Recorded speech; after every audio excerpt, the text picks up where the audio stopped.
السلام علیکم ورحمۃ اللہ۔ اعوذ باللہ من الشیطان الرجیم۔ من قتل نفسا بغیر نفس او فساد فی الارض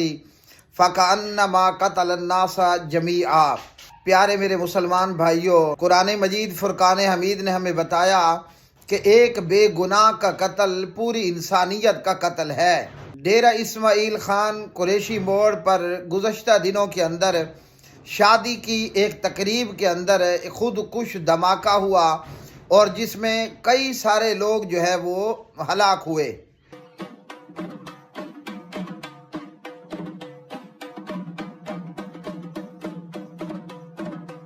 ایسے واقعات کی جتنی مذمت کی جائے اتنا ہی کم ہے، اور افسوس کی بات یہ ہے کہ عوام کی جان اور عوام کا مال محفوظ نہیں۔ دہشت گرد جب جہاں چاہتے ہیں بڑے آرام کے ساتھ کارروائی کرتے ہوئے گزر جاتے ہیں۔ میرے پیارے مسلمان بھائیوں،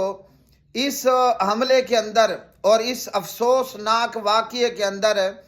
ہمارے لیے بہت بڑا سبق موجود ہے کہ یہ شادی کی تقریب ہے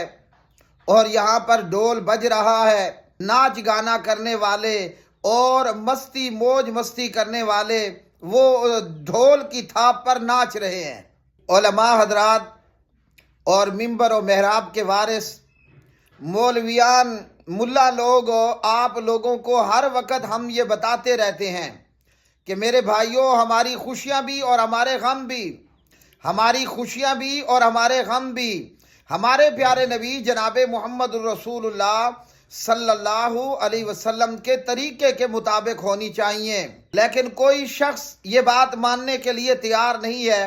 الا من رحم ربی۔ لوگوں کا جواب مولویوں کو یہ ہوتا ہے کہ جی ہماری خوشیاں ہماری مرضی، ہم اپنی خوشیوں میں شادیوں میں ڈول بجائیں، میراثی لے کر کے آئیں، دھمال ڈالیں، ناچ گانا کریں اور اچھل کود کریں، یا پھر ہم خسرے اور ہجڑے بلائیں۔ محترم بھائیوں، جب کہ ہم مسلمان ہیں اور ہم نے کلمہ پڑھا ہے، اللہ اکبر اللہ اکبر، ہمارے پیارے نبی جناب محمد الرسول اللہ صلی اللہ علیہ وسلم کے طریقے میں اللہ نے ہماری دنیا کی کامیابی بھی رکھی ہے اور اللہ نے ہماری قبر اور آخرت کی بھی کامیابیاں رکھی ہیں۔ مسلمان بھائیوں، جب ہم اپنی خوشیاں اپنے غم جناب محمد الرسول اللہ صلی اللہ علیہ وسلم کے طریقے کے مطابق کریں گے، اللہ تعالی ہمیں ہماری خوشیوں پر دنیا میں بھی اجر و ثواب عطا فرمائے گا، اور اللہ ہماری خوشیوں پر، ہمارے نیک اعمال پر اللہ ہمیں آخرت کے اندر بھی اجر و ثواب عطا فرمائے گا۔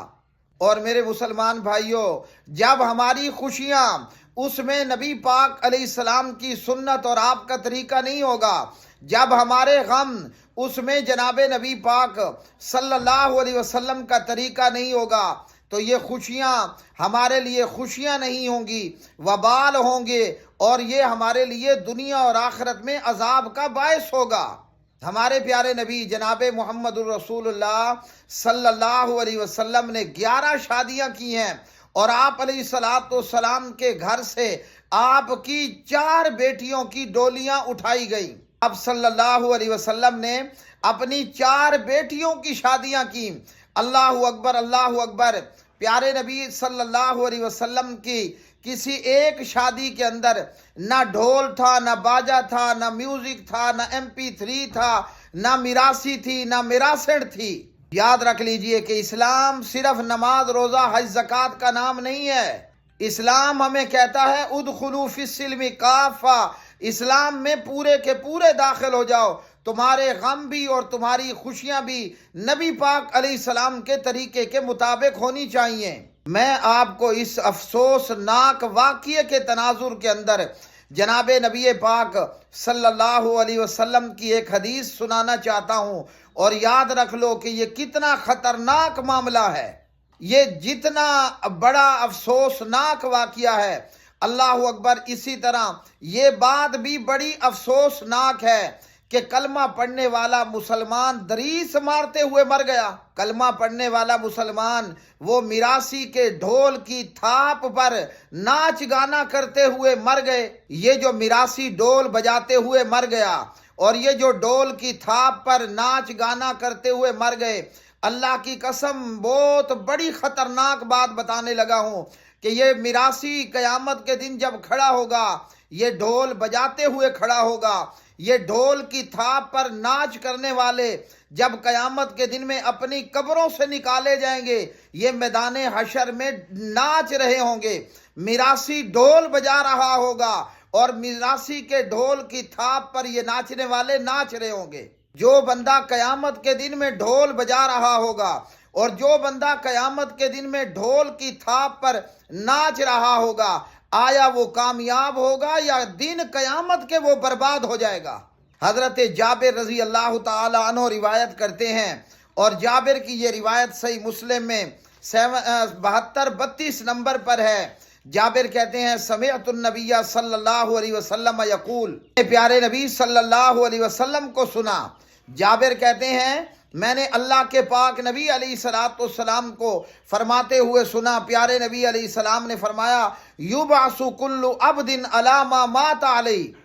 یبعث کل عبد علی ما مات علیہ، جو دنیا میں جس حال میں مرے گا وہ قیامت کے دن اسی حال میں اٹھایا جائے گا۔ جو دنیا میں جس حال میں مرے گا وہ قیامت کے دن اسی حال میں اٹھایا جائے گا۔ اگر ایک بندہ قرآن پاک پڑھ رہا ہے وہ قیامت کے دن قرآن پاک پڑھتا ہوا قبر سے اٹھایا جائے گا۔ نماز پڑھتے ہوئے مر گیا وہ قیامت کے دن نماز پڑھتے ہوئے اٹھایا جائے گا۔ یبعث کل عبد علی ما مات علیہ، اس حدیث سے ہمیں پتہ چلا میراثی ڈھول بجا رہا تھا اور وہ مارا گیا، قیامت کے دن جب وہ اٹھایا جائے گا تو وہ قیامت کے دن میں بھی ڈھول بجا رہا ہوگا۔ جو لوگ دنیا میں ڈھول کی تھاپ پر ناچ رہے تھے، وہ دریس مار رہے تھے، وہ جب قیامت کے دن اٹھائے جائیں گے فرمایا وہ قیامت کے دن بھی دریس مار رہے ہوں گے۔ امام مجاہد وہ فرماتے ہیں ان الارواح تبعث علی ما قبضت علیہ، کہا کہ ہمیں یہ بات پہنچی ہے کہ قیامت کے دن روحوں کو